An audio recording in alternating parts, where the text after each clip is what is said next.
Hello, everybody. It is Saturday, April 25th, and welcome back to the Nick Watkins Show. I'm Nick Watkins, so let's get into it.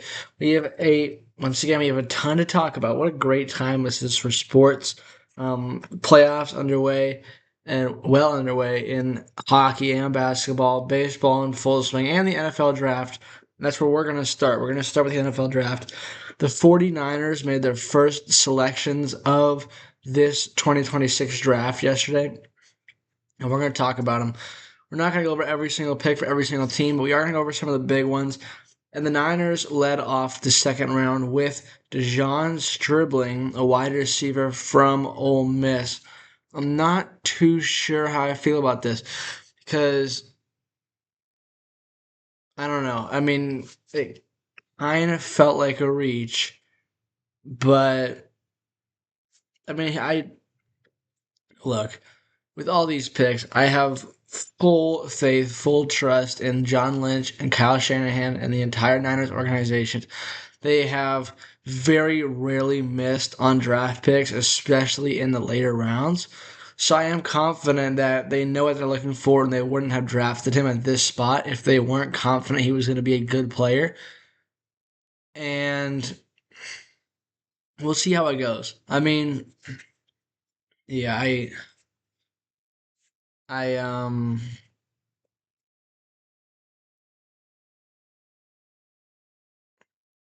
it's all right. It's all right. And first reaction, it was a little bit disappointing because I kind of wanted the defensive player, but I'm not like furious about it. It's okay. It's an okay pick. If we keep going here, um, some picks that I liked for other teams. I liked Jacob Rodriguez, the Dolphins. I liked Zion Young to the Ravens. I can't believe he fell to 45. I was hoping we would take him. I like Avian Terrell, whose brother is AJ Terrell, who is an All Pro for the Falcons. That's they're playing the same team now across from each other. I love D'Angelo Pons to the Jets. I think that was a fantastic pick for them. Other picks, CJ Allen is obviously a Georgia Bulldog, so I like him. A lot of tight ends went yesterday, and then the Niners had a pick, the 58th pick, and they traded it to the Cleveland Browns. And with that pick, the Cleveland Browns took Emmanuel McNeil Warren, the guy who, like me, basically every single Niner fan wanted the Niners to draft. And he was there at 58, and it was our pick, and we traded it to the Browns just for them to take EMW. So, on one hand, I was so mad because this is the guy that I wanted, and um, I was really hoping they would get him. They did not get him. Thank you. Um, on the other hand, I did see a comment underneath the Niners Instagram post about the trade that said all these Niner fans mad that we didn't get EMW. Didn't even know who he was until today, and that's completely factual. I didn't know who he was for today. I like how much is going along with what everyone else was saying. And like I said earlier, I have complete faith and trust in Lynch and Shanahan. They built this thing brick by brick. That was the motto, and they're continuing to build. They know who they know who well they know what they're doing, and if they didn't want him, then all right, we move on. Also, some more picks. Jake Slaughter went to the Chargers, and I guess that everyone liked that pick. And then round three picks is what we got. Carson Beck went to the Cardinals, and look, I watched Carson Beck for many years at the University of Georgia, and I don't think he has what it takes. I'm not gonna lie to you. I don't. Other picks, the Niners. This is the pick that I really liked actually. This was the pick that we got in return from the Browns, and we selected Romello Height, who's edge rusher from Texas Tech. I really like this pick. He seems like a dog. He seems like a good defensive end, and that's what we needed, and that's what we got. So I actually like this pick a lot. Um, Moving on, some more notable picks. Drew Aller went to the Steelers. This is the pick that they got for George Pickens. And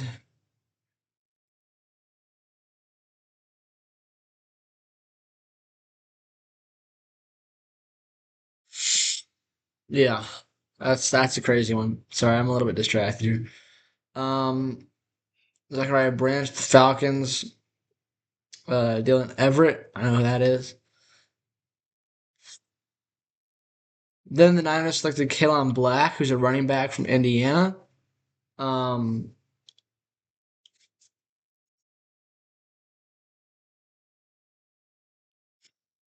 yeah, all right, we get a running back. I don't really need that. Sorry, I'm scrolling through these picks here. Yeah, and then the fourth round today, the Niners have a pick. Niners have multiple picks. The big story was Jermon McCoy. Where's he gonna go? You expect to see him drafted early on, but he fell a lot. I'm hoping the Niners can get him actually. Um,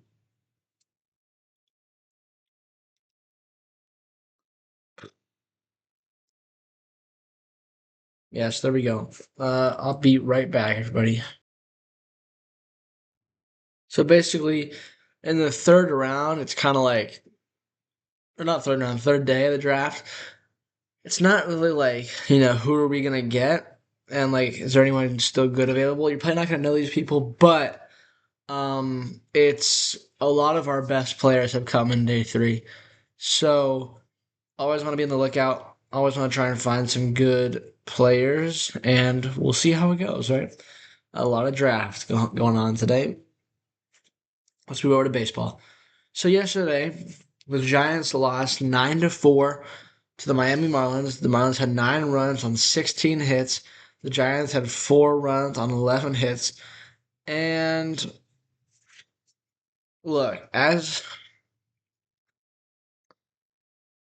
for the offense, you got 1 hit on Thursday and scored no runs. So scoring 4 runs on 11 hits, having to face Sandy Alcantara, one of the best pitchers in the National League, that's actually pretty respectable. 4 runs off of a very good pitcher, and you just had a miserable outing. So yeah, I think what the Giants offense did was pretty respectable. They didn't strike out too much. They got a lot of hits. I wasn't not happy with what the Giants offense did. However, I think the reason, or not, however, I wasn't not happy with it. But the reason we lost the game was because of Adrian Hauser, who gave up 8 earned runs on 11 hits and a walk over 4 innings. And I'm sorry, Adrian Hauser, but you got to go. I don't know if I've seen anything good from Adrian Hauser this year. Like just looking at all of his starts, um, we got 1 earned run against the Padres. It was 3 runs but 1 earned. That was an okay start. And then you got 4 earned against the Phillies, 4 earned against the Orioles, 4 earned against the Nationals, and then 8 earned yesterday against the Marlins. You got to go, Adrian Hauser. I don't like what I'm seeing at all from you. At least Molly pitched extremely well against the Dodgers.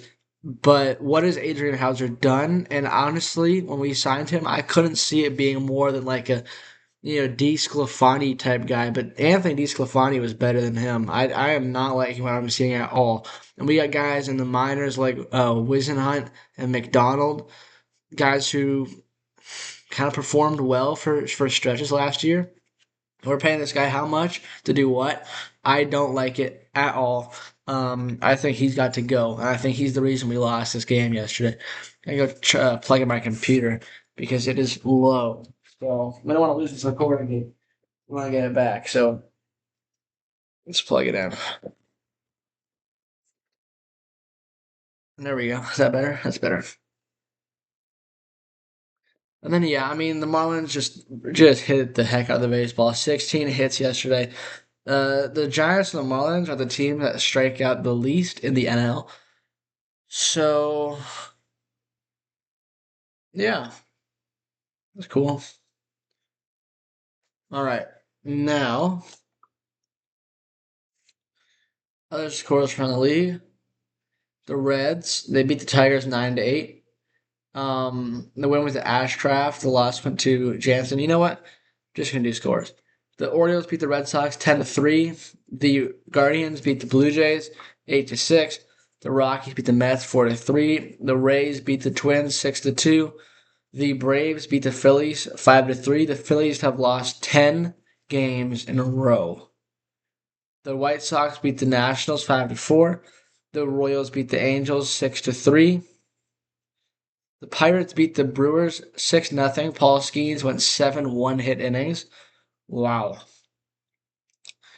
The A's beat the Rangers 8-1. The Yankees beat the Astros 12-4. The Mariners beat the Cardinals 3-2. The Cubs beat the Dodgers 6-4. And those were all the games from yesterday. Let's look at the games for today. We have the Giants and the Marlins. It's going to be Yuri Perez for the Marlins against Robbie Ray for the Giants. I'll be at this game. I'm really excited for it. And I'm really excited for Brandon Belt Celebration Day. And I think that, well, I don't know. I mean, I think for this good stretch when we've been winning games, it's been the pitching has been outstanding and the offense has done enough. I think that you can't rely on the pitching to be outstanding every single game. You go back to last year, it's how we were winning most of our games in the beginning of the year. We went on that crazy run. It was insane pitching and clutch hitting. I think the offense has to do a little bit more to take some pressure off of the pitching because for Robbie Ray, who's going to be pitching today, most of his starts have been he was basically flawless except for one or two pitches where he made a mistake and um it kind of ruined his outing. You think of the first one, he gave up a home run to Judge. You think of the one against the Nationals, the most recent start, where he gave up a home run as well. I don't know, I can't remember who that was too. You think about the Reds, where he gave up two solo home runs and got a loss. So in all three of his losses, he's been very good except for one pitch that he's messed up. So I think that the offense has got to do a little bit more to help him out, get some run protection, get some insurance early in the game to make it easier for him to attack the zone and not get burned if he does get hit. I think that Robbie Ray, and then, I mean, you can't really ask for basically, you can't ask for more than basically flawless, but try and make it so it's not one pitch that's making the difference, right? Try and adjust that, make that better. So, um, that is today's game. Looking for that. Our other games for today: the Red Sox and the Orioles. We got the Mariners and the Cardinals. We got the what did I just say? The Cardinals, the Mariners and the Cardinals. The Guardians and the Blue Jays. The Twins and the Rays. The Nationals and the White Sox. The Padres and the D-backs. The A's and the Rangers. The Pirates and the Brewers. The Angels and the Royals. The Yanks and the Astros. The Cubs and the Dodgers. Great game. Tigers, Reds, Phillies, Braves. That's what's going on there. Now let's go over to basketball. Some very important games yesterday. All close, all fun. The Celtics beat the 76ers by a final score of 108-100. I could kind of sense this game was going to be close. And it was close. I mean, Brown and Tatum did most of the scoring for Boston. Maxey and George and Edgecombe were all good for the 76ers. These were two teams that were playing good basketball, and I don't know. I kind of liked what I saw from both teams. They shot the ball okay. It was just a well fought game. These teams were going at it late, and it was pretty evenly matched. And in the end, it was a difference of 8 points that did it. So Good win for Boston. They go up 2-1 series lead. And then you have another game. The Spurs beat the Trailblazers. No Wemby. And the final score was 120 to 108. So the Spurs still won with a huge fourth quarter. They were really, they got outscored in most of them. I mean, the Blazers led by 15 points halfway through the third quarter, and the Spurs ended up winning the game by 12 points. So that's a big fourth quarter from the San Antonio Spurs to win this game. No Wembanyama, no problem. Yeah, I liked what I saw from the San Antonio Spurs in the fourth quarter. And the Blazers got to iron that up because no Wemby, this is your chance to win the games. You did it last time, couldn't do it this time. And then this is the final game. This one went to overtime. This was an exciting one. The Los Angeles Lakers beat the Houston Rockets 112 to 108. KD played in this one. Or did he? No, he did not play. He did not play. That's why. That's why they lost. So no KD and nothing for the Rockets. Granted, they did make this one a lot closer. It did go to overtime after all. However, uh, the Lakers dominated most of this game, and then in the fourth quarter, the Rockets kind of took it back a little bit. Went up by 6 points with 40 to go, and the Lakers were seemingly dead in the water. Boom! LeBron comes back, hits a huge three, and makes the game go to overtime, where the Lakers would end up winning it. It's a complete team effort from the Los Angeles Lakers. Um, Marcus Smart had 21 points, 10 assists. LeBron, 29, 13, and 6, played 45 minutes. Hachimura had 22. And then as for the Rockets, what are we doing? I mean, really, I understand you don't have Kevin Durant. However, the Lakers don't have Luka or Austin Reeves, and you just lost 3 games in a row to the Lakers. And if you lose one more, your season is done. I have been calling the Houston Rockets fraud since January, and I look like such a genius right now because the Lakers are missing arguably their 2 best players this season, and yet they have a 3-0 series lead in the Rockets, and they only need one game to close it out. If they can do that and Luka comes back, look out. But as for the Rockets, I mean, come on. Such frauds. I mean, seriously, you are bad, very bad. I don't understand how this could happen. How in the sense that like, how can you like set your team up like this, where you get to the playoffs last year and lose to Steph and the Warriors, and this year lose to LeBron and the Lakers? These guys are unks, and they're killing you. Do better. Do better, Rockets. That's basketball yesterday. And then some 4 series will continue today. The Pistons and the Magic at 10. The Thunder and the Suns. The Knicks and the Hawks. The Nuggets and the Timberwolves. So the first game of the series in Orlando and Phoenix, though in physically in that location. And then games 4 for the Hawks, the Knicks, and the Wolves and the Nuggets. The game I'm most looking forward to today is Nuggets and the Wolves. This is basically a rivalry, and it's on primetime Saturday night, 5:30. It's going to be a good game, I think. I think that the Nuggets have got to come out with a different level of intensity. The Wolves have been the team in games 2 and 3 that have played with that intensity, with that edge, with that chip on their shoulder. So I think for the Nuggets to even up the series, they're going to have to kind of embody that a little bit. They're going to have to play with their own chip on their shoulder, thinking, we're supposed to be the higher seed, and these guys are calling us out. That should be enough to get you riled up and ready to go. So I think that they should kind of use that as fuel, as motivation. If they're able to do that, they'll win the game. So I'm gonna take the Nuggets because I think they are going to do that. They need to be playing with some sort of fire, or else they're going to lose the series. And then predictions for all the games. I'm gonna take the Pistons. I'm gonna take the Thunder. I'm gonna take the Knicks, and I'm gonna take the Nuggets to win. All right, and finally we'll wrap up with hockey. I felt like it's gonna be a much longer episode, but apparently it's not. That's okay. I gotta get to the ballpark because it's Brandon Belt celebration day. I want to get there early. Oof. All right, so the first game from hockey yesterday was the Canadiens and the Lightning, and for the third consecutive game, it's gone to overtime. Every single game in this series went to OT, and this time it was the Habs who skated off the Lightning.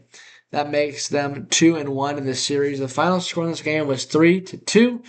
The winning goal came from Hudson, and what I thought was especially interesting was the fact that the Canadians had 12 more shots in this game than the Lightning. And I'm not sure what the cause for that was, but I that's a big difference, especially considering the Lightning only had 17 shots in this game. And I thought the major story from this one was penalties, because it felt like the Canadians in the first period were in the box like every second of the game. Even when they were able to kill penalties, it still felt like they would just immediately get in themselves into another one.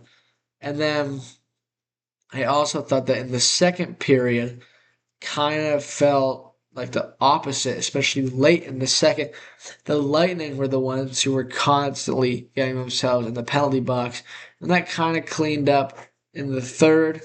But yeah, I mean, you just got to try and avoid the penalty box, especially in a series like this. Um, so that was my take on yesterday's game for that. The Mammoth won their first ever home playoff game, their first ever playoff win in Utah by a final score of 4-2. Um, so this is a hilarious stat line. The Vegas Golden Knights had 32 shots in this game. They scored 2 goals, which is respectable. The Mammoth had 12 shots and they scored on 4 goals. That is insane. That's like,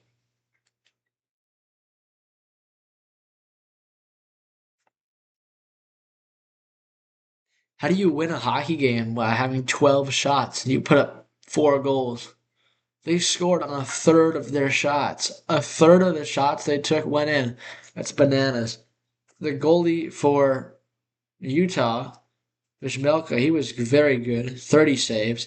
And then Hart had 8 saves on 12 shots. So that is bad. And that's why the Utah Mammoth have a 2-1 series lead. That's crazy. But maybe not that crazy. I'm kind of high on them. Then you have the Ducks who beat the Oilers. Excuse me. Final score 7-4.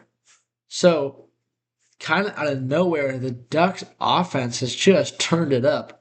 I mean, they don't have a necessarily strong power play, necessarily strong. They're kind of middle of the pack in goals per game. But all of a sudden, in the playoffs, they're scoring 5.33 goals per game. That's nuts. They had 3 goals in game one, 6 goals in game two, and they had 7 goals in game three. That is a lot of goals, and it was because of this they were able to win their first playoff game at home in a long time, couple of years, not a couple of years, multiple years, like decade. So that's that. McDavid was able to score. He had 2 points, but it didn't matter because they lost 7-4. So we'll wrap this up with some predictions. I think that we're going to see 2 series end today. 2 teams will be eliminated, and those teams are the Ottawa Senators and the Pittsburgh Penguins. I think the Hurricanes are going to win the first game of the day and eliminate the Senators, and I think that the Flyers are going to win the last game of the day and eliminate the Penguins. And then the middle series is the Stars and the Wild. This one has been very close. Um, I will take Minnesota to even up this series heading back to Dallas. And that's hockey for today. Also, WNBA preseason starts today. That is very fun. Is it the preseason or is it like a regular? It has to be preseason. I mean, yeah, preseason. So that's cool, and that's the do for today's episodes. Thank you everyone for watching today's episode of the Nick Watkins Show, and I will see you tomorrow.